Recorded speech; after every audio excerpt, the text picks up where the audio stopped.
Doing Race, Latino Youth Identities and the Politics of Racial Exclusion. Latina youth prefer to identify themselves in terms of race and ethnicity, which is often in contrast to how the U.S. Census designates them. The narratives presented here show how race-making informs the youth's racial identification choice, makes visible their racial exclusion, and ultimately has an effect on whether they feel part of the U.S. imagined community. Race refers to physically observable differences that distinguish one group from another and is based on phenotypic features shared by people from particular regions of the world. Based on biological, national, cultural, and geographic origin, the U.S. government recognizes 5 distinct and mutually exclusive races: white, black, American Indian, Asian, and Native Hawaiian or Pacific Islander. Latinos are not considered a race because they do not share a particular biological or genetic makeup.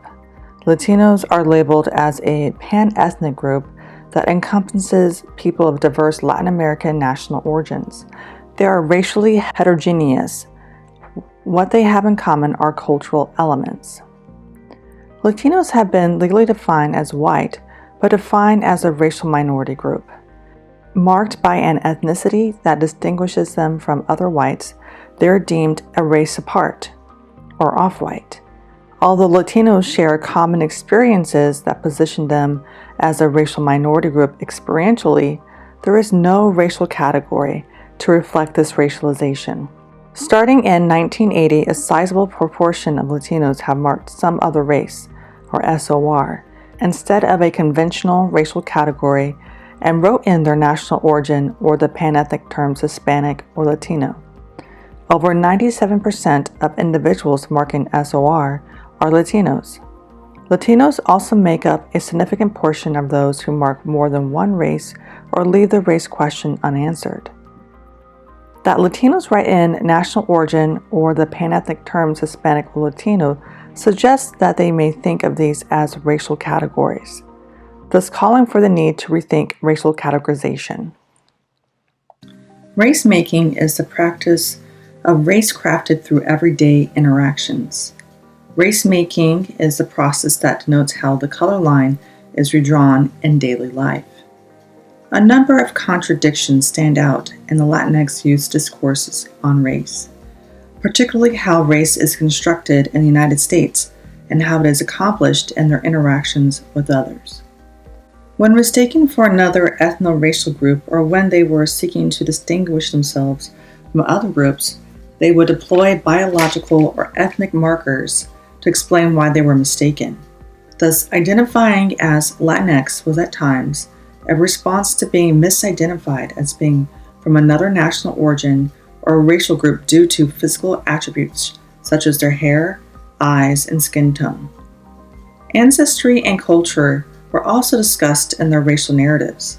Among cultural traits, the Spanish language stood out as the main group-defining trait, even though many of them were not fluent in Spanish. Those who were not fluent in Spanish stressed other cultural practices to claim Latindad, such as being family-oriented or eating ethnic cuisine. These youth often resisted attempts to label non-Spanish-speaking Latinos as inauthentic and tended to emphasize their national origin identity. Identifying as white reflected how they thought others perceived them, at least initially, what they thought they were expected to answer on official forms, or their adherence to more fluid system of Latin American racial categorization.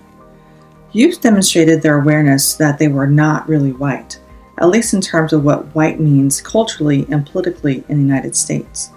In other words, they might enjoy white privilege in terms of their ability to pass as white and avoid certain forms of racial profiling, but they did not share the political power that whiteness affords whites at a societal level. Whiteness stemmed from having a white phenotype and skin color as well as speaking unaccented English. Being perceived as white is a double-edged sword that can lead to negative responses and treatment from Latinos and non-Latinos alike. Some youth identify as white to go along with the expected mode of categorization half-heartedly and by default, and one only because they find no viable alternative among the choices offered to them. Identifying as white, but not really white, shows Latinx youth's insightful understanding of whiteness as a cultural and political category that confers privilege, something they're not privy to as racial minorities, regardless of how they look. Some youth approach racial identification as a matter of interpreting how others would perceive them and how they are expected to mark their race on official forms given their skin tone. Youth who classify as black but not really black experience a double jeopardy from their racial status as having dark skin and their ethnic status as Latinos. They experience marginalization and discrimination as perceived blacks and as Latinos. These youth also feel at odds with both Latinos and African Americans. Being Latino and black places them at the margins of both groups. Race can be viewed as an accomplishment. Micro-level interactions give the youths cues as to where they fit along the U.S. color line. They come to construct their identities through their experiences as racial subjects and their reactions to others who accomplish race for them in their interactions with them. When we view gender as an accomplishment, an achieved property of situated conduct, our attention shifts from matters internal to the individual and focuses on interactions and ultimately institutional arenas. In one sense, or of course, it is individuals who do gender, but it is a situated doing, carried out in the virtual or real presence of others who are presumed to be oriented to its production.